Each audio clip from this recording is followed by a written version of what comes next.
Hi there guys, God bless you and thank you for joining us.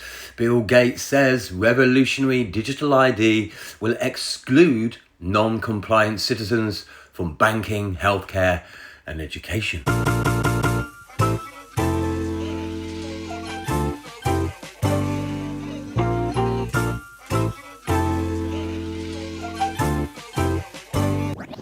Switch it up!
The United Nations, the Bill and Melinda Gates Foundation, and partners of the Rockefeller Foundation are launching a campaign to accelerate digital ID, digital payments, and data sharing rollouts in 50 countries under the umbrella of Digital Public Infrastructure, DPI, by 2028. The push for digital public infrastructure, digital IDs, vaccine passports, and central bank digital currencies, CBDC, is being championed by the globalist WEF and unsurprisingly is backed by Bill Gates along with the UN. If successful, DPI will give governments and corporations the power to implement systems of social credit that can determine where and how you can travel, what you are allowed to consume, and how you will be able to transact with your programmable money.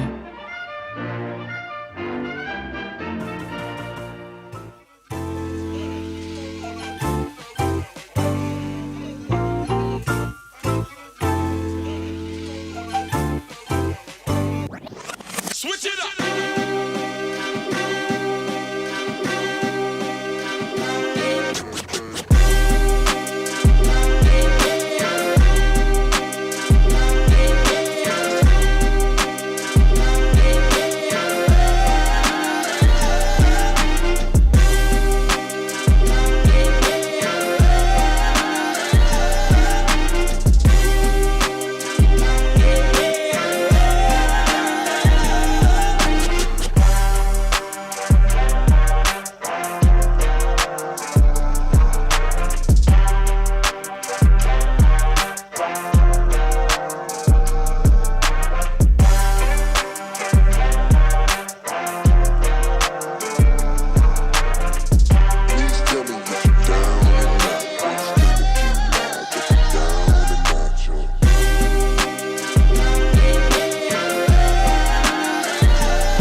come again.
Switch it up.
American citizens who want to continue using banking services, healthcare and education must comply with incoming digital ID regulations, according to Bill Gates, who has doubled down on his threats to exclude the non-compliant from participating in society. Well, we believe having the ability to save and transact is something that should be universal, and a lot of forms have adopted that goal. We won't be able to do that with traditional systems. That is, the cost of bank branches and paperwork is just too high.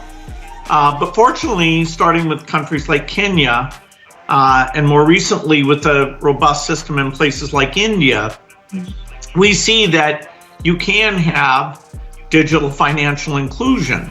He speaks of digital financial inclusion, but tell that to Vietnam after having 86 million bank accounts of non-compliant citizens who refused digital ID. We see that you can have digital financial inclusion. Vietnam has erased and or frozen 86 million unverified bank accounts as the nation surrenders to the globalist Great Reset. Anyone wishing to function in society must surrender their biometric data to maintain a bank account. Do y'all see where this is all heading, folks? We need to wake up. Medical doctors need to wake up. Going back to Vietnam, Vietnam doesn't have anything. There's no such thing as autism in 1975, in year 2000, year 2001. There's no such thing. When Vietnam signed the WHO, when Vietnam signed into the International Monetary Fund, the banking system. Bill Gates and the Gates Foundation introduced the vaccination program into Vietnam. Now Vietnam has over a 300% rise in autism. India is a great example. They did a lot of their own technology, which won't be possible for other countries. And so the role of the Gates Foundation as an advocate for those who don't have access today is to make sure there's technology and standards, including open source work that we're providing through the financial switch, which is called Moja Loop, and through the digital identity system, which is extremely valuable, not just for financial activities, but for health and voting and education, and that's called MOSIP. So since there isn't going to be a one-size-fits-all solution, what is the role that you see the private sector playing in being able to collaborate with different governments to ensure that we move forward? Well, once you have the digital money system, then there's all sorts of services and applications that can be built on top of that, whether it's helping with health or education or agriculture, giving people visibility into their financial status, giving them advice, should they take a loan, should they buy insurance, what makes sense.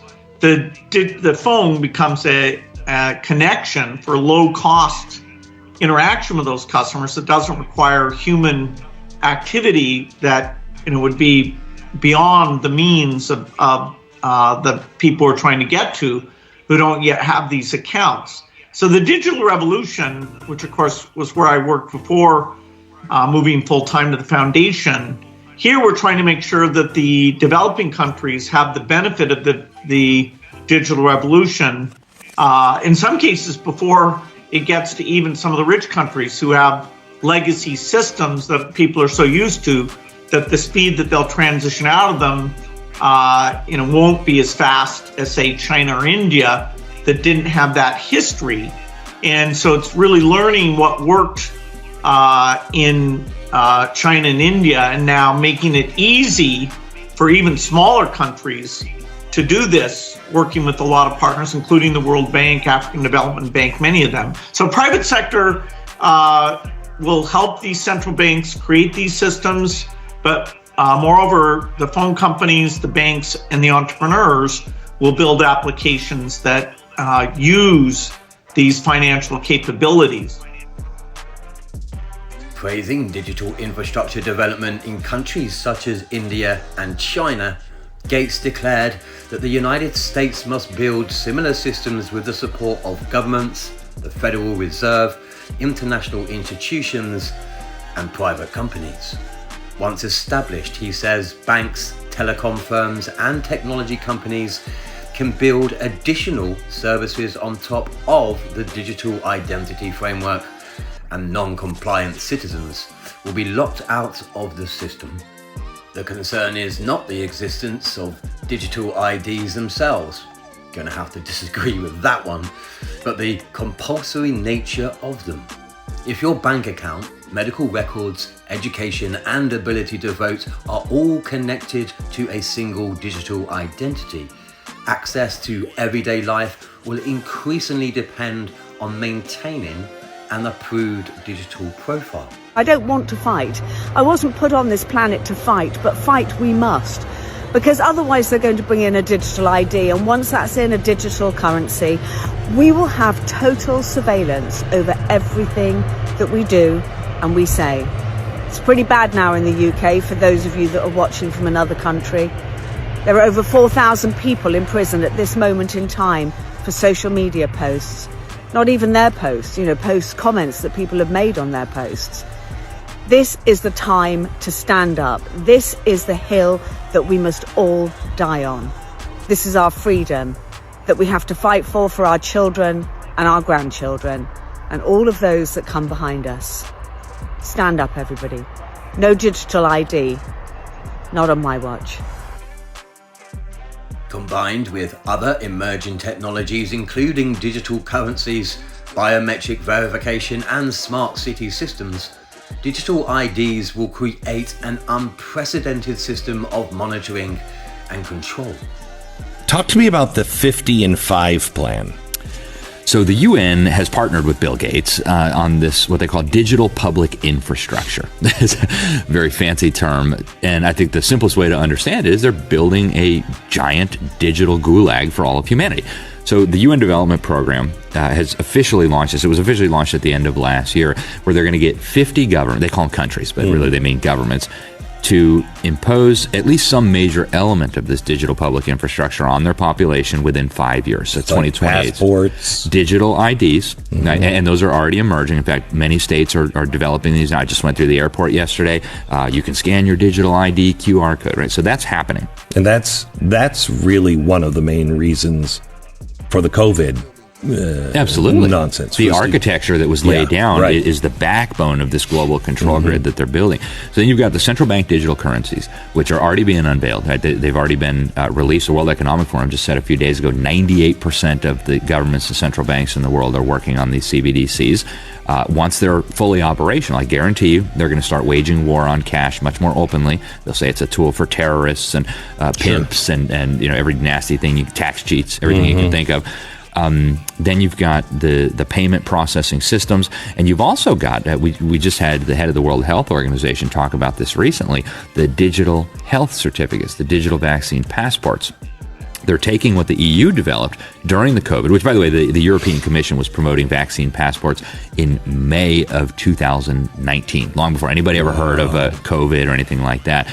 So they're taking all of this together, and they are using it to build a control system that will not just be able to surveil and monitor everything you do on an unprecedented scale. When you combine it with AI, the ability to make sense of all this data, it's just mind-blowing, but also to manipulate what you do. And so they're talking about this, again, pretty openly. If you look at the World Economic Forum meetings, they talk about the benefits of programmable central bank digital currency, where they will be able to say who can buy what, when, under what conditions. And then the Bank for International Settlements, Carol Quigley, to go back to him for a moment, Bill Clinton's mentor, the guy who really exposed this global agenda to create a one world system, he said the apex of the system was going to be the Bank for International Settlements. This is an institution that's almost entirely unknown to Americans. And what they are working on right now, and this is not a secret, it's not a conspiracy because it's not happening behind closed doors, is what they call a universal blockchain ledger. They want to tokenize every asset in the known universe, every farm, every car, every house, every tree, put it on this ledger, this blockchain ledger, and then you're only able to interact with this blockchain ledger using your biometric digital ID, using your central bank digital currencies. And so if I want to buy something from you, I can't just hand you a $100 bill. I've got to go on my device, connect to this blockchain system, transfer the central bank digital currencies to you. And so this is a mechanism for controlling humanity that I think is really unprecedented in human history. And when you take it all together, it's very obvious. The ongoing rollout of 15-minute cities in Western countries has only intensified the danger. While supporters describe them as convenient urban planning, flagship cities including Oxford are rapidly turning into highly regulated zones where movement, services and economic activity are increasingly controlled by authorities through digital systems. So it's no secret that Bill Gates is one of the most hated evil people on earth, and that he put all his money into tax-free foundations, so he basically pays no taxes, and uses large parts of the profit to buy off all the major regulatory institutions of the world at the UN, globalist level, and at the national level. And he's had all sorts of indictments, criminal charges, and civil suits in the Netherlands, India, you name it, for illegal secret experimentation on children.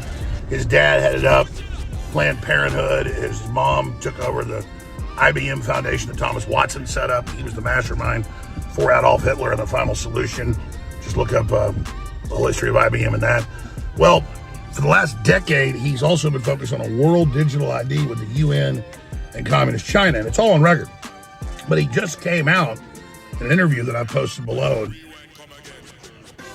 in this same post, and he basically breaks down he wants to help all the third world people and give them these digital apps and give them these phones and micro loans, and it's this digital currency, and it's an ID for your healthcare, an ID for everything, because you've got to do what Bill Gates says. You can do what the app directs you to do for the little chicken feed amounts of money. I mean, we're talking about like a couple $100s a year. But for somebody in Kenya, where the average person makes less than $1 a day, that's almost a yearly salary. So this is total control. You just look up Bill Gates, quote, wants to depopulate Africa. London Guardian did an interview like a decade ago admitting it. And it's just crazy. So the people that want to kill everybody pose as liberal, loving, take this shot, take this COVID shot. You can't get COVID, you can't spread it. But they want to get rid of the poor, they want to get rid of the middle class, they want to get rid of the white people, they want to get rid of everybody that basically stands in their way. And what they really want is the power to kill whoever they want. So this world ID that Bill Gates and the UN, the WF, and the Communist Chinese are in a consortium developing and creating and rolling out is the world social credit score. And then it's implemented by the corporate ESG score that establishes global corporate governance through BlackRock. And they are the enemy, folks, and this is it. And now with the Internet ID, they're putting in all over the world in the name of stopping kids looking at porn or whatever. That's really an ID for adults as well, and that's the key component to all of this. So this is rolling out right now against everybody. Looking at the central bank digital currencies, it is bad news. Bill Gates should be in prison. Bill Gates is enemy of humanity. He violated the Nuremberg Code big time with an uninformed consent. He engineered with Tedros the whole COVID scam.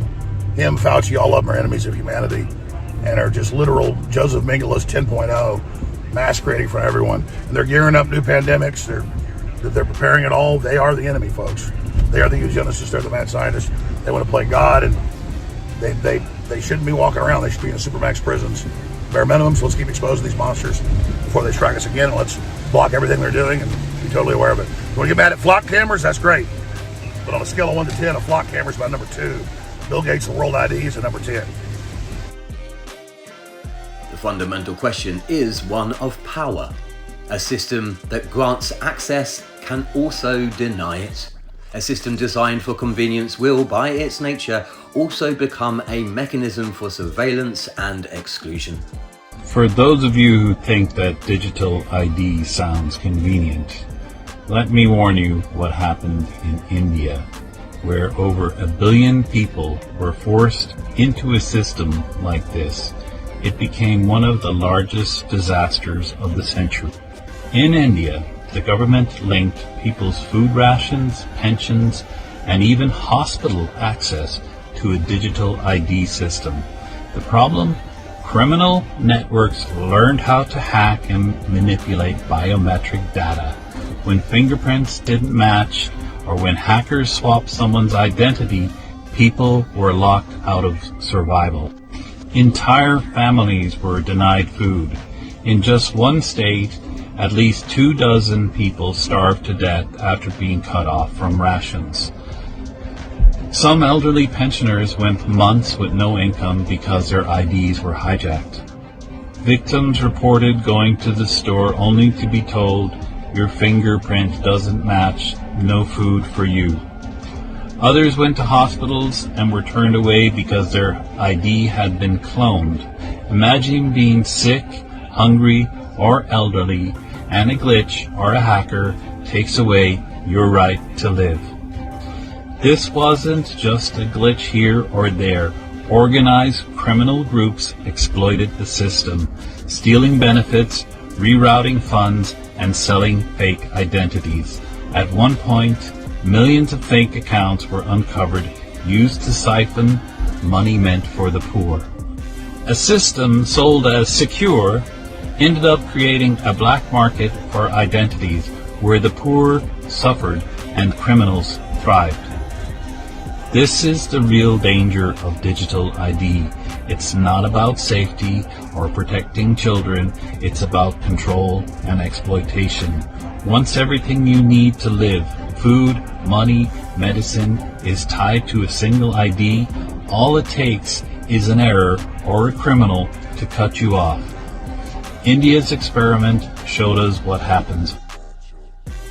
As digital identity moves from optional technology to the gateway for banking, healthcare, education, and civic participation, critics warn that society may be sleepwalking into an open-air digital prison. Yaha. one where freedom increasingly depends on permission granted by a centralized system. What do you make of RFK and vaccines and what he's saying about it and the position he's been given in this incoming administration? Well, he wrote a book saying that Tony Fauci and I kill millions of children and make billions of dollars with vaccines. And, people can judge for themselves whether that's correct or not. We read in Romans 3 verse 10, "As it is written, there is none righteous, no, not one. For all have sinned and fallen short of the glory of God. Wherefore, as by one man sin entered into the world, and death by sin, and so death passed upon all mankind, for all have sinned.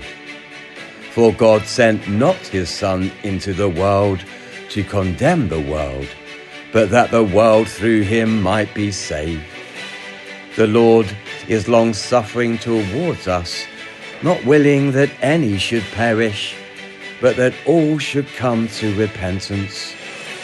For God so loved the world that he gave his only begotten Son, that whoever believes in him shall not perish but have everlasting life. If you confess with your mouth the Lord Jesus and believe in your heart that God raised him from the dead, you will be saved. For there is therefore now no condemnation for those who are in Christ Jesus.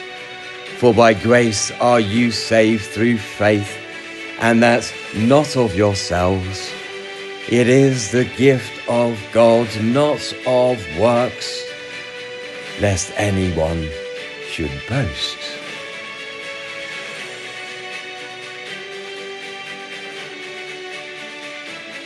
In Jesus' death, burial, and resurrection, we see the price was paid in full, as we read in 1 John 4:9.